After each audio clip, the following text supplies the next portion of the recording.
आप सभी को नमस्कार। आज मैं आपके सामने पुनः कथावाचक श्री प्रदीप मिश्रा जी द्वारा मकर संक्रांति का वह दुर्लभ उपाय बता रहा हूँ, जिसे करने से हम अपनी सभी बीमारियों से छुटकारा पा सकते हैं और लक्ष्मी का आगमन भी करा सकते हैं। आइए हम कथावाचक श्री प्रदीप मिश्रा की कथा का श्रवण करें। जय श्री राम। कई लोग कहते हैं कि सूर्य की उत्तरायण का क्रम है, ये क्रम है, ये पूजन का क्रम है, तिल्ली के लड्डू का क्रम है, लड्डू बना लो तिल्ली का, इसका क्रम है। पर अगर स्कंद पुराण उठाओ तो स्कंद पुराण में अगर मकर संक्रांति के क्रम को यदि पढ़ोगे तो मालूम पड़ेगा कि पूरे वर्ष में एक दिन ऐसा था जिस दिन भगवान शिव और नारायण ये दोनों, इसलिए आज भी हिंदू धर्म में गुड़ के लड्डू तिल्ली के साथ मिलाते हैं। क्यों? उसका कारण कि शंकर और नारायण ये दोनों एक ही दिन एक ही पल गंगा का स्नान करने के लिए आए। एक ही माता लक्ष्मी भगवान नारायण और भगवान शिव को स्नान के लिए गुप्त रूप से झांकती है। तो भगवान विष्णु ने तिरछी दृष्टि में माता लक्ष्मी को देखा, तो माता लक्ष्मी को देखकर भगवान विष्णु शिव जी को देखे तो शंकर भगवान ने कहा, नारायण हमने देख लिया महारानी लक्ष्मी झांक रही है, हमने वर दे दिया कि लक्ष्मी का एक नाम गुप्त लक्ष्मी रहेगा। और आज मकर संक्रांति के दिन नारायण और शिव का दर्शन इस लक्ष्मी ने करा है। पर जो गुप्त लक्ष्मी का दान दे देगा उसके घर में कभी कोई बड़ी बीमारी प्रवेश नहीं करेगी।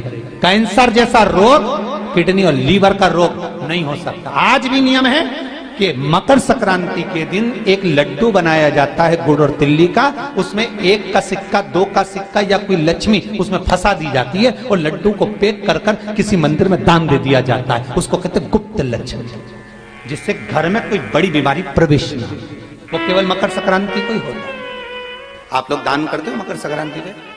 कितनी चीजें दान करते हो? और सुहागन माताओं को देते हो ना? क्या देते हो? कितने देते हो? 14। कौन से पुराण में लिखा है कि 14 चीज देना चाहिए? 14 चीजें दान देना है।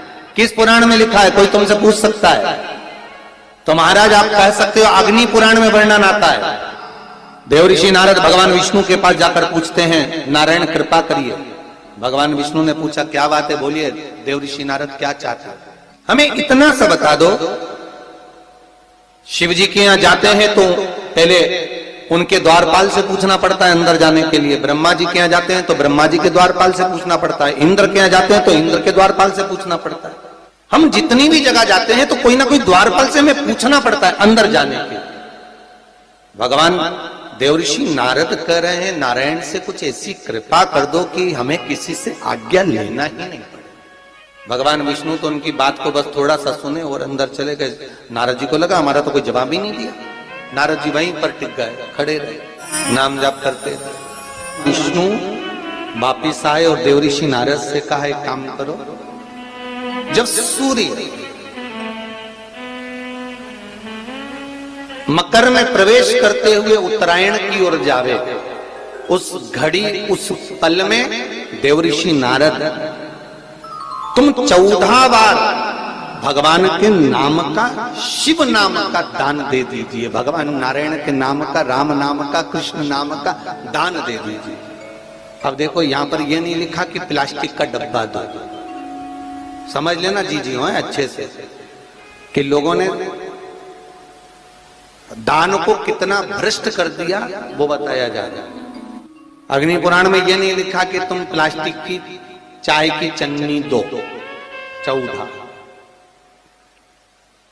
बाल्टी दो 14, या प्लास्टिक का डब्बा दो 14 है।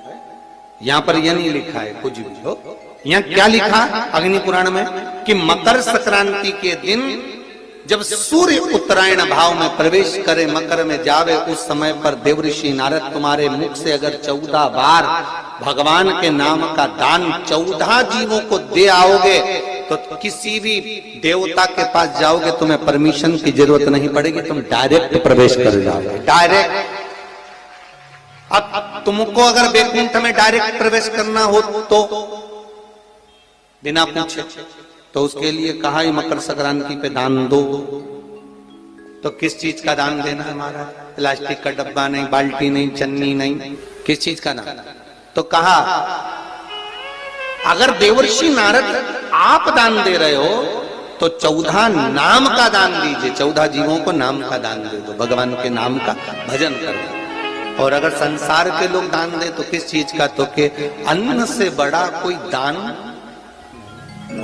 अन्न से बड़ा कोई दान नहीं। आज भी नियम है कि मकर संक्रांति के दिन एक लड्डू बनाया जाता है गुड़ और तिल्ली का, उसमें 1 का सिक्का, 2 का सिक्का या कोई लक्ष्मी उसमें फंसा दी जाती है और लड्डू को पैक कर कर किसी मंदिर में दान दे दिया जाता है। उसको कहते हैं गुप्त लक्ष्मी, जिससे घर में